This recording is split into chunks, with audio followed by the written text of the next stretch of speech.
Oggi parlerò di marketing e in particolare mi soffermerò su come si comporta un consumatore prima, durante e dopo l'acquisto di un bene o di un servizio. In particolare farò degli esempi, come sempre, come al mio solito. Il processo di acquisto inizia con la percezione di un problema. Io sento un bisogno, sento che mi manca qualcosa. Facciamo un esempio terra-terra.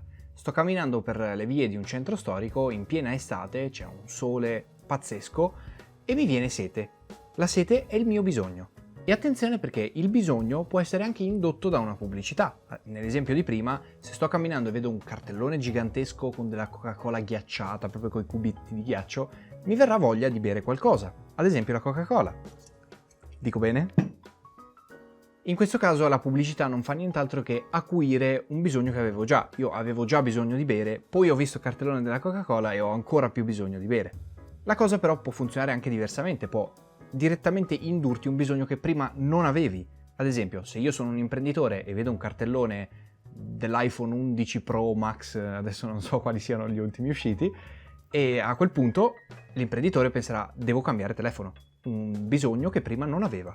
Quindi dopo una prima fase di percezione del problema si arriva alla seconda fase del processo di acquisto, ovvero la ricerca di informazioni, che può essere più o meno lunga a seconda di quello che si sta andando ad acquistare.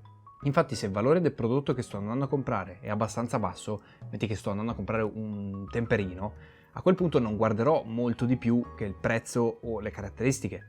Invece se sto acquistando un telefono devo fare una spesa molto più sostenuta e quindi andrò a informarmi dagli esperti che cosa ne pensano, recensioni e cose del genere.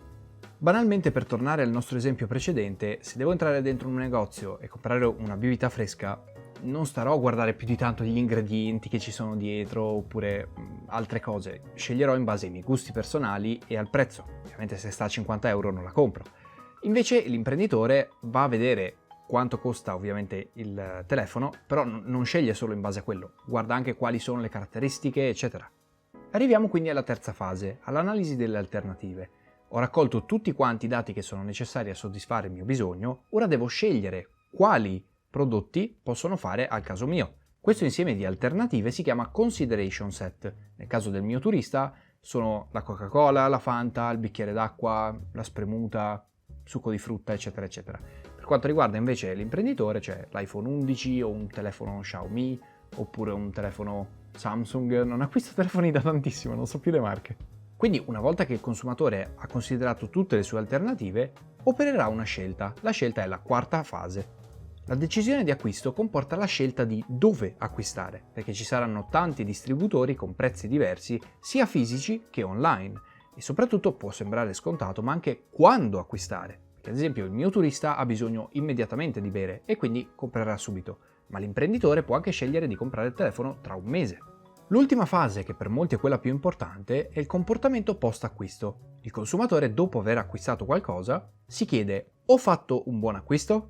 Infatti, prima di acquistare un prodotto, gli aveva implicitamente attribuito un valore. Dopo averlo comprato, sceglie: questo prodotto è all'altezza delle mie aspettative oppure no? E per quale motivo la fase post-acquisto è probabilmente la più importante di tutte quante?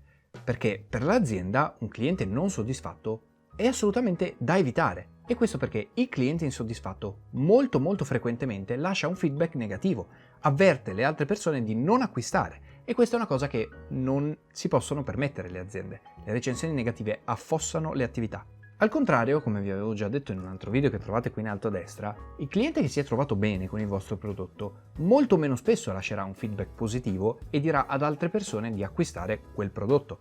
Invece un cliente non soddisfatto farà di tutto per affossarvi. Niente paura però, perché le aziende possono influenzare quello che è il comportamento post-acquisto. In che modo? Ad esempio offrendo delle garanzie, sostituendo pezzi difettosi o cose del genere.